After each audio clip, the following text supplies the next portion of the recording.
Hello, I'm Dr. Robert Anderson. Over my 35 years specializing in geriatric medicine, I've sat with thousands of patients in their 60s, 70s, and 80s, right here in my clinic in Scottsdale, Arizona. We've discussed everything from aching joints to the latest news about their grandchildren. But one topic comes up with more frequency and more anxiety than any other: blood sugar. And I want to ask you a question that might stop you in your tracks. What if the healthy food you're diligently eating every day is secretly sabotaging your blood sugar control? What if that morning bowl of instant oatmeal or that all-natural fruit smoothie is sending your glucose on a roller coaster ride more turbulent than a cross-country flight? It's a frustrating and often frightening reality for many Americans over 60. You follow the advice you've been given for years: cut back on sugar, avoid desserts, choose whole grains, yet your A1C levels remain stubbornly high. You feel the energy crashes in the afternoon, the frustrating brain fog that makes it hard to focus, and you live with a quiet, persistent worry about the long-term complications of unstable blood sugar, nerve damage, vision problems, heart disease. The confusion is overwhelming. One expert tells you to avoid all fruit, another says to eat more of it. One diet plan bans potatoes, while another celebrates them. Herein lies a pervasive myth that I see handcuffing seniors every single day: the belief that managing blood sugar is primarily about subtraction and deprivation. We become so focused on what to remove from our plates that we neglect the single most powerful strategy at our disposal: strategic and deliberate addition. The secret to steady, stable energy and long-term health isn't just about avoiding the bad. It's about crowding it out with the profoundly good. It's about understanding that your dinner plate can be your most powerful ally, a pharmacy of potent blood sugar stabilizing compounds provided by Mother Nature herself.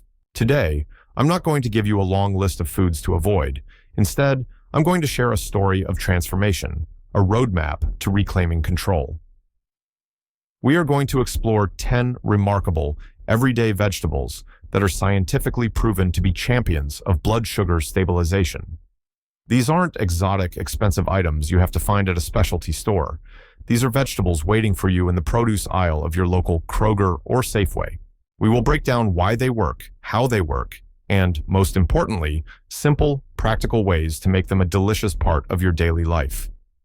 This is your guide to turning your meals from a source of anxiety into a source of vitality. The first vegetable on our list is a true workhorse, a humble green giant that many of us have known since childhood: broccoli. Now, the problem I often encounter is that many people in their senior years have a complicated relationship with broccoli. They remember it being boiled into a mushy, lifeless, and frankly, unappetizing state. The conventional wisdom was just to eat your greens, without any guidance on how to prepare them to maximize their benefits and taste. This approach is not just uninspiring, it's nutritionally insufficient. Overcooking broccoli destroys many of its delicate, heat-sensitive compounds and leaves you with little more than green fiber.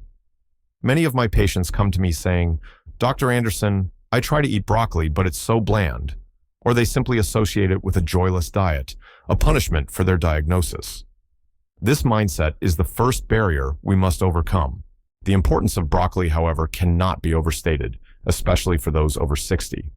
It's not just about its low carbohydrate content or its high fiber, which is crucial for slowing down the absorption of sugar into the bloodstream. The real magic of broccoli lies in a powerful compound called sulforaphane. Think of sulforaphane as a master controller for your body's inflammatory response. Chronic inflammation is a key driver of insulin resistance, the condition where your body's cells stop responding properly to insulin. Sulforaphane helps to reduce this inflammation, essentially making your cells more receptive to insulin's message to take up glucose from the blood. A 2017 study published in Science Translational Medicine found that a concentrated broccoli sprout extract containing sulforaphane significantly improved fasting blood glucose levels in patients with type 2 diabetes. This isn't just folklore, it's cutting-edge science. So, what is the practical, easy-to-implement solution? First, change your cooking method. Forget boiling. The two best ways to prepare broccoli are steaming and roasting. Steaming for just 3-5 minutes until it is tender crisp preserves the maximum amount of nutrients. A simple steamer basket is all you need. For roasting, toss 1-inch florets with a tablespoon of olive oil, a pinch of salt, pepper, and maybe some garlic powder. Spread them on a baking sheet and roast at 400 degrees Celsius, about 200 degrees Celsius, for 15 to 20 minutes until the edges are slightly browned and crispy. The flavor is nutty, rich, and completely different from boiled broccoli. I had a patient, a gentleman named Frank from Mesa, Arizona, who swore he hated broccoli. He was a retired mechanic and a meat and potatoes man. I challenged him to try roasting it with a little Parmesan cheese sprinkled on top in the last 5 minutes. He came back a month later and told me, with a genuine smile, that he and his wife now have broccoli night twice a week. It's about finding the preparation that makes it a treat, not a chore. Aim for 1 cup, roughly the size of your fist, at least 3 to 4 times a week. Next up is another leafy green powerhouse, but one that's often relegated to a simple side salad: spinach. The old way of thinking about spinach, particularly for past generations, might conjure up images of a soggy, canned product plopped onto a plate, something to be endured rather than enjoyed. This approach fails to recognize the incredible versatility and potent health benefits of fresh spinach. The problem is that many people see it as rabbit food, lacking in substance and incapable of making a real impact on a serious condition like diabetes. They might toss a few leaves into a salad, but miss the opportunity to truly leverage its power by incorporating it more substantially into their diet. The importance of spinach lies in its incredibly low calorie and carbohydrate count, combined with a high concentration of essential micronutrients. Specifically for blood sugar control, spinach is a fantastic source of magnesium. Why does this matter? Magnesium is a critical cofactor in over 300 enzymatic reactions in the body, including glucose metabolism and insulin action. Research from institutions like Harvard University has consistently shown a strong link between higher magnesium intake and a lower risk of developing type 2 diabetes. Many older adults are deficient in magnesium, and this deficiency can worsen insulin resistance. A single cup of cooked spinach provides nearly 40% of your daily magnesium needs. It's a simple, food-based way to address a common nutritional gap that has a direct impact on your metabolic health. The solution is to think of spinach not as a garnish, but as a core ingredient. It's remarkably easy to add to meals you're already making. Start your day by wilting 2 large handfuls of fresh spinach into your scrambled eggs or omelet. It shrinks down to almost nothing, but leaves all its nutrients behind. Are you making a soup, a stew, or a pasta sauce? Stir in a few cups of spinach during the last few minutes of cooking. It will wilt seamlessly into the dish, adding nutrients without significantly changing the flavor. One of my favorite recommendations for my patients is a simple green smoothie hack. If you enjoy a morning smoothie, add 1 packed cup of fresh spinach. I promise you, when blended with a half cup of berries and a scoop of protein powder, you will not taste the spinach, but your body will get all the benefits. It's an effortless way to start your day with a blood sugar stabilizing advantage. Our third vegetable is technically a fruit, but we use it like a vegetable, and it is a true superstar for metabolic health: avocado. The problem here is rooted in the fat phobia of the late 20th century. For decades, we were told that to be healthy and lose weight, we had to eat a low-fat diet. This advice caused many seniors to actively avoid foods like avocados, fearing they would lead to weight gain and high cholesterol. They saw the high calorie and fat content on the nutrition label and put it right back on the shelf. This thinking is outdated and counterproductive, especially when it comes to managing blood sugar. It fails to distinguish between harmful processed fats and the incredibly beneficial monounsaturated fats found in foods like avocados. The importance of the avocado lies precisely in its unique combination of healthy fats and fiber. The monounsaturated fats in avocados are incredibly beneficial for heart health and can improve insulin sensitivity. But the key is how this fat and fiber combination affects digestion and blood sugar. When you eat a meal, the fats and fiber in the avocado slow down gastric emptying. That is, they slow the rate at which food leaves your stomach, and its sugars are absorbed into your bloodstream. This prevents the sharp, dangerous spikes in blood sugar that can occur after eating a carbohydrate-heavy meal. Instead of a steep peak and a subsequent crash, you get a gentle, rolling hill of glucose release, which is much easier for your body to manage. A study in the Nutrition Journal found that adding half an avocado to a lunch meal significantly increased satisfaction and reduced the desire to eat for hours afterward, all while having a minimal impact on blood sugar levels. The solution is to embrace avocado as a blood sugar buffer. Add it strategically to your meals. Instead of toast with only jam, have a slice of whole grain toast with a quarter of an avocado mashed on top. Add a few slices of avocado to your salad. The fat will not only help with blood sugar, but will also help you absorb the fat-soluble vitamins from the other vegetables. You can even blend avocado into a smoothie to create a creamy texture without dairy. A patient of mine, a lovely woman named Eleanor from Austin, Texas, used to experience a terrible energy slump around 3 p.m. every day. We realized her lunch of a lean turkey sandwich on whole wheat bread was still a bit too carb-heavy for her. We simply added 4 slices of avocado to her sandwich. That small change was enough to eliminate her afternoon crash. The healthy fat and fiber provided the sustained energy she needed. Don't be afraid of the avocado. Its fats are your friends in the fight for stable blood sugar. Before we move on to our next powerhouse vegetable, I have a quick favor to ask. I create this content to serve you, my community. If you're finding this information valuable and actionable so far, please take a moment to type the number 1 in the comments below. If it's not hitting the mark for you, type 0. Your feedback is my compass for creating future content that truly helps. Now, let's talk about a vegetable that adds color, crunch, and a surprising amount of nutritional power to your plate: bell peppers. The problem with bell peppers is one of underestimation.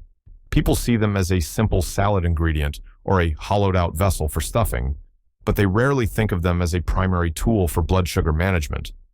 The old way of thinking might lead someone to reach for a bag of pretzels or healthy whole wheat crackers for a snack, not realizing that a few slices of a crunchy bell pepper could be a far superior choice for their metabolic health. They are often overlooked in favor of more famously green vegetables. Their importance, however, is significant. Bell peppers, regardless of their color, red, yellow, orange, or green, are exceptionally low in calories and carbohydrates, but are packed with vitamin C and antioxidants. The red varieties in particular are nutritional superstars. Why is vitamin C so important for someone concerned with blood sugar? High blood sugar levels can lead to oxidative stress in the body, a kind of internal rusting that damages cells and tissues, including the delicate blood vessels. Vitamin C is a potent antioxidant that helps to combat this damage. Studies have indicated that individuals with diabetes often have lower levels of vitamin C, and that improving these levels can help reduce markers of oxidative stress and inflammation. Furthermore, their high water and fiber content make them incredibly filling, which can help prevent overeating and snacking on less healthy options. The solution is to use bell peppers as a versatile, low-carb tool in your kitchen. Slice them into strips, and use them as an edible, crunchy scoop for hummus or guacamole instead of chips. Dice them and add them to your morning eggs for a boost of flavor, color, and nutrients. Sauté a mix of sliced bell peppers and onions to serve alongside chicken or fish. This simple addition bulks up the meal with fiber and nutrients without adding significant carbs. One of the easiest and most effective swaps I recommend is for snacking. A retired teacher from Denver, Colorado named Susan had a habit of eating a small bag of potato chips while watching the evening news. It was a ritual. We replaced the chips with a bowl of pre-sliced red bell pepper strips. In 2 weeks, she not only reported feeling more energetic, but she'd also lost 2 pounds without changing anything else. The crunch was just as satisfying, but the impact on her blood sugar was profoundly different. Our 5th vegetable has undergone a renaissance in recent years, transforming from a bland side dish into a culinary chameleon: cauliflower. The old way of thinking about cauliflower was much like that of broccoli, a cruciferous vegetable often boiled to death and served with a cheese sauce to make it palatable. The problem was that it was never seen as a star player. It was a boring, watery vegetable that people ate out of a sense of obligation. This perspective completely misses its greatest strength in the context of a blood sugar-conscious diet: its incredible ability to stand in for high carbohydrate staple foods. The importance of cauliflower is its unique combination of a neutral flavor, a satisfying texture when cooked, and an extremely low carbohydrate profile. 1 cup of cauliflower has about 5 grams of carbohydrates, whereas a cup of white rice has around 45 grams. This is a game-changing difference. By using cauliflower as a substitute for grains and potatoes, you can enjoy versions of your favorite comfort foods without the accompanying blood sugar spike. This is psychologically powerful. It shifts the focus from what you can't have to the delicious and creative things you can have. It prevents the feelings of deprivation that so often lead people to abandon a healthy eating plan. The solution is to explore the world of cauliflower substitutes. You can now buy riced cauliflower in the freezer section of nearly any grocery store. Sauté it in a pan with a little olive oil, garlic, and your favorite herbs for a fantastic rice substitute. Steam a head of cauliflower until it's very soft, then place it in a blender with a bit of chicken broth, salt, and a spoonful of Greek yogurt to create a creamy, delicious mashed potato alternative. You can even pulse cauliflower florets in a food processor, mix with an egg and some cheese, and bake it to create a low-carb pizza crust. I had a patient, a grandfather of 6, from Chicago named Michael, who was deeply dismayed that his diabetes diagnosis meant he couldn't enjoy pizza night with his grandkids anymore.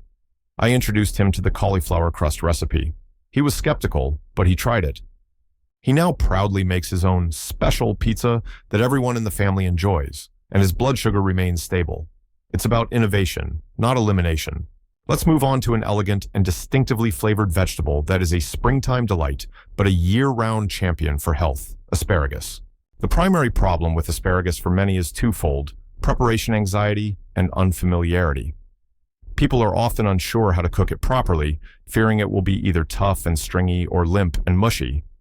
The old way was often to boil it, which, again, robs it of both texture and nutrients.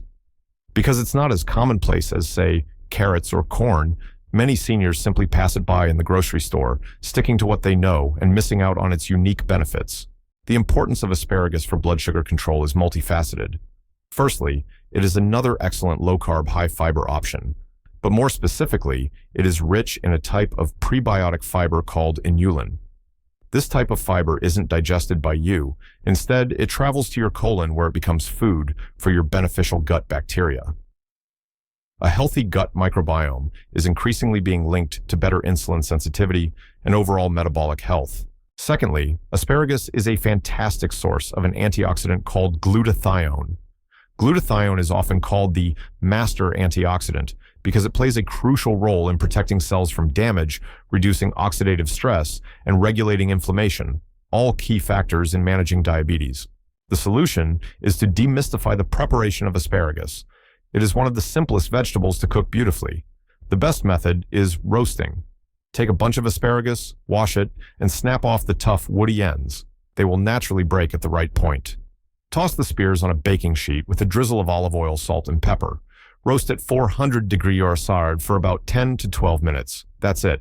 They come out perfectly tender crisp with a rich, concentrated flavor. They are a wonderful side dish for any protein.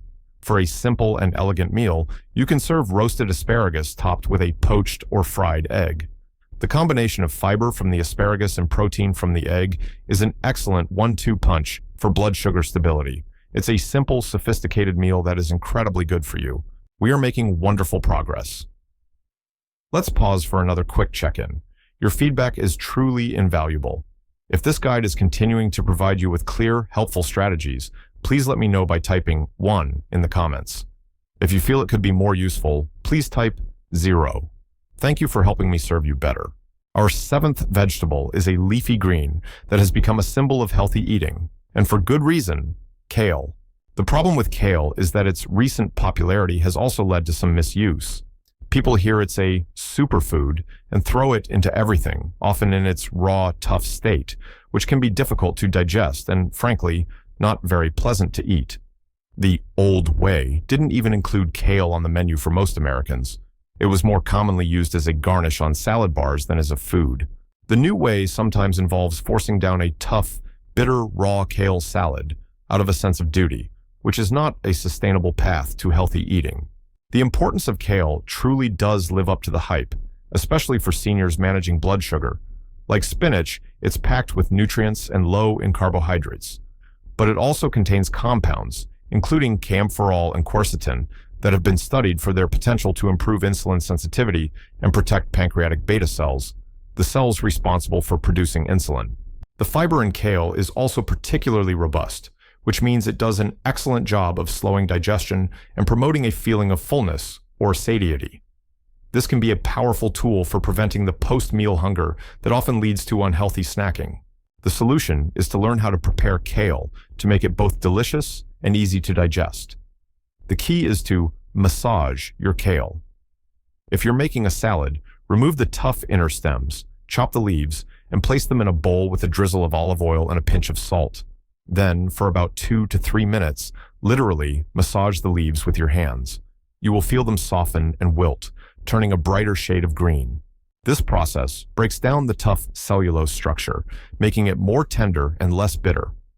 Another fantastic way to enjoy kale is to make kale chips. Toss torn kale leaves with olive oil and your favorite seasonings, spread them on a baking sheet, and bake at 350 degrees for 10 to 15 minutes until crispy. They provide the satisfying crunch of a potato chip with none of the metabolic downside. A patient of mine from Portland, Oregon, who struggled with evening cravings, found that a small bowl of savory kale chips completely satisfied her need for a salty snack and kept her blood sugar perfectly stable through the night. Next on our list is a summer staple that is light, refreshing, and surprisingly beneficial: zucchini. The problem with zucchini is that it's often seen as a watery, flavorless, filler vegetable. In many traditional American diets, its primary role was to be breaded and deep fried, which negates all of its health benefits. People don't often think of it as a vegetable with potent health properties, so it gets passed over for more brightly colored or intensely flavored options. They are missing out on a humble but effective ally. The importance of zucchini lies in its extremely high water content and low-calorie, low-carbohydrate nature. This makes it an excellent food for adding volume and substance to meals without impacting blood sugar. For seniors, maintaining a healthy weight is a critical component of managing diabetes, and foods like zucchini that are high in volume but low in calories are invaluable. The soluble fiber in its skin also helps to stabilize blood sugar by slowing down the absorption of carbohydrates and sugars from the rest of the meal. The solution is to use zucchini's versatility to your advantage, particularly as a substitute for pasta. A simple tool called a spiralizer can turn a zucchini into zoodles, or zucchini noodles, in seconds. You can find them for under $20 at stores like Target or Walmart. Saute the zoodles in a pan with a little garlic and olive oil for just a couple of minutes until they are tender, then top with your favorite pasta sauce and a protein like grilled chicken or meatballs. You get the entire satisfying experience of a pasta dinner with a fraction of the carbs. You can also grate zucchini and add it to meatloaf or burgers to add moisture and nutrients, or slice it into planks, grill it, and use it as a low-carb boat for toppings. It's a fantastic vehicle for flavor and a simple way to lighten up your favorite dishes. Nearing the end of our list, we come to a small but mighty ingredient that has been used as both food and medicine for centuries: garlic.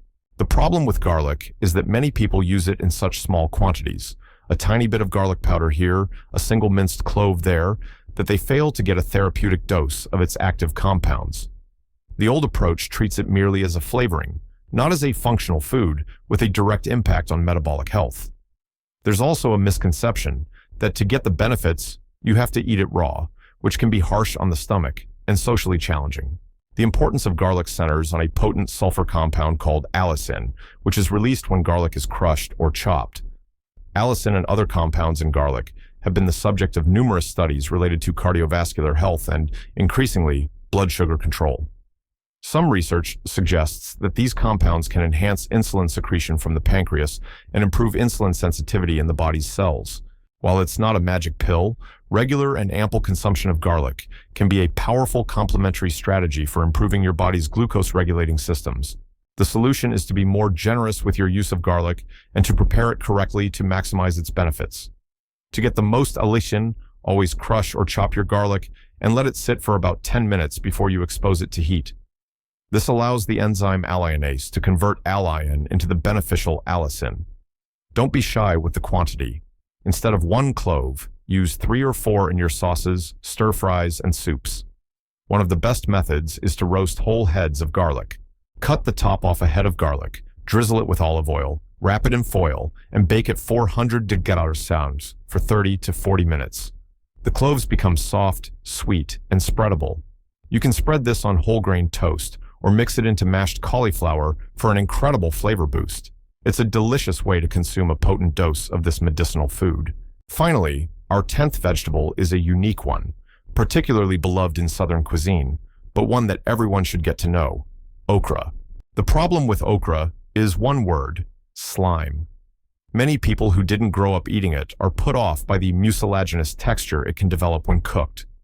The old way of cooking it, often stewing it for long periods, could accentuate this quality, leading many to dismiss it entirely. This is a classic case of not understanding how proper preparation can transform an ingredient. The importance of okra, however, is directly linked to that slime. This substance is a rich source of soluble fiber. When you eat okra, this gel-like fiber forms a coating in your intestines that can slow down the absorption of sugar from your digestive tract. This action directly leads to a more blunted, gentler blood sugar response after a meal. Furthermore, compounds in okra, particularly polyphenols like isoquercitrin, have been shown in some studies to have an inhibitory effect on certain sugar-digesting enzymes, further contributing to better glucose control. The solution lies in cooking methods that minimize the slime factor and highlight okra's wonderful, earthy flavor. The two best methods are high heat roasting and quick sautéing. For roasting, slice the okra in half lengthwise, toss it with olive oil and spices like smoked paprika and cumin, and roast at 425 degrees for 15 to 20 minutes until the edges are crispy and browned. This method results in almost no slime and creates a delicious, snackable vegetable. You can also slice it into coins and quickly pan-fry it in a hot skillet with a little oil until it's seared and tender crisp. By cooking it quickly at high heat, you can enjoy all the blood sugar stabilizing benefits of that amazing fiber without the texture that some find off-putting. It's a testament to how the right technique can unlock the power of a truly remarkable vegetable. This journey through these 10 vegetables is complete. One last time, I would be so grateful for your feedback. If you found this detailed guide helpful and are leaving with new ideas, please let me know with a 1 in the comments. If not, a 0 will tell me what I need to know. Thank you. As we come to a close, let's take a moment to reflect on what we've discovered together. We've explored the cruciferous power of broccoli and cauliflower, the leafy green magic of spinach and kale, the healthy fat-fueled stability of avocado, the colorful antioxidant punch of bell peppers, the gut-friendly elegance of asparagus, the versatile utility of zucchini, the ancient potency of garlic, and the unique fiber of okra. It's a formidable toolkit, an arsenal of natural allies available at your local market. But the lesson today is about something much deeper than just a grocery list. For years, you may have viewed your diagnosis or your struggle with blood sugar as a life sentence, a sentence to a bland, restrictive diet, and a future of constant worry. What I hope you see now is that this is not a sentence, but an invitation. It is an invitation to become the master architect of your own well-being, to engage with your food in a new and joyful way, and to rediscover the vibrant flavors and textures that nature provides. This journey is not about deprivation. It is about empowerment. Every meal is an opportunity to make a choice that nourishes your body, stabilizes your energy, clears your mind, and builds a foundation for a healthier, more vibrant future. Think about what stable blood sugar truly gives you back. It's not just a better number on a lab report. It's the energy to play with your grandchildren in the park without feeling exhausted. It's the mental clarity to engage in your favorite hobbies, whether that's bridge, gardening, or woodworking. It's the freedom from the constant anxiety and fear that can cloud your golden years. It is the profound, life-affirming gift of feeling good in your own body, of being present and fully engaged in the beautiful moments of your life. This is what's at stake, and this is the prize you can claim, one delicious, nourishing meal at a time. If this article has resonated with you and you feel empowered to take the next step, I invite you to do 3 simple things that make a world of difference. First, leave a comment below. I want to hear from you. Which of these 10 vegetables are you most excited to try this week? Do you have a favorite way of preparing one of them that you'd like to share with our community? Your engagement helps us all learn and grow together. Second, if you know someone, a friend, a spouse, a sibling, a neighbor, who is also navigating the challenges of managing their health after 60, please share this article with them. You could be giving them the piece of information that sparks a real, positive change in their life. And finally, if you haven't already, please consider subscribing to our channel and newsletter. We are committed to providing clear, evidence-based, and practical advice to help you not just age, but to thrive. Thank you for your time and your trust. Be well, eat well, and know that you have the power to build a healthier tomorrow, starting with your very next meal.